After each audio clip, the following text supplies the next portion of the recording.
દેવકીના ગોદમાં યોગ માયાને દીધા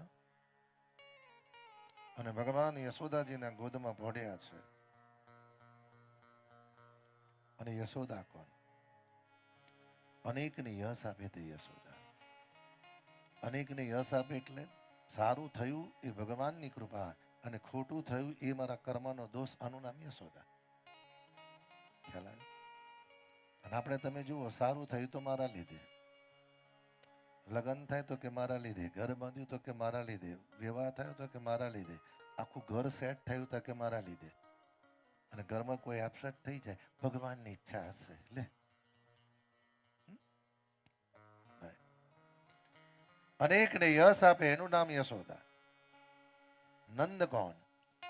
જેના હૃદયમાં પરમાનંદનો આનંદ છે એનું નામ નંદ. આપીને રાજી થાય તે યશોદા અને લઈને રાજી થઈએ તે આપણે. અમુકનો સ્વભાવ જ તમે જો વેચવાનો હોય, આપવાનો હોય. મારા કેતનભાઈએ કીધું ને કે ગઈકાલે સ્કૂલના છોકરાઓને ભોજન કરાયું, જમાડે ને આપણે. વિચાર કરો સાહેબ, ઈશ્વરે આપેલી સંપત્તિના તમે માલિક નથી, ભગવાને આપેલી સંપત્તિના તમે ટ્રસ્ટી છો સાહેબ. કંઈકનું કંઈક જીવનમાં સત્કાર્ય કરશો ને ભાઈ, અનેક જન્મોનું વાવેલું પણ ઈશ્વર તમને આપે છે. એ ધતરાસને પૂછ્યું કે આ જન્મમાં મને પ્રજ્ઞાચક્ષુ કેમ બનાય અને મારા 100 દીકરા કેમ મારી નાખ્યા?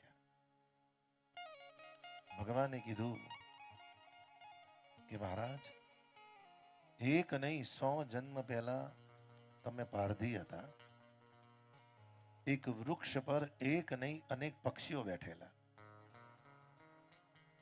અને મધ્યરાત્રિએ જઈને તમે એ વૃક્ષના ઉપર ઝાડ નાખી અને ઝાડ નાખતા એ જંગલમાં દાવાગ્નિ પ્રગટ થયો અને દાવાગ્નિમાં અનેક પક્ષીઓ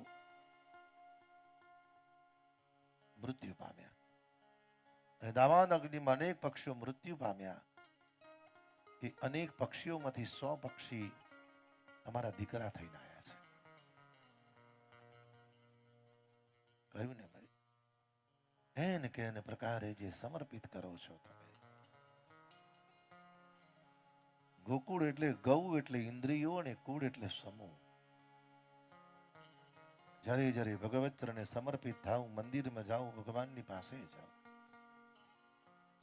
કરકમળથી વંદન કરી મન બુદ્ધિ ઇન્દ્રિયો ભગવાનના ચરણે સમર્પિત કરી નિષ્કામ ભાવથી ભગવાનને વંદન કરો.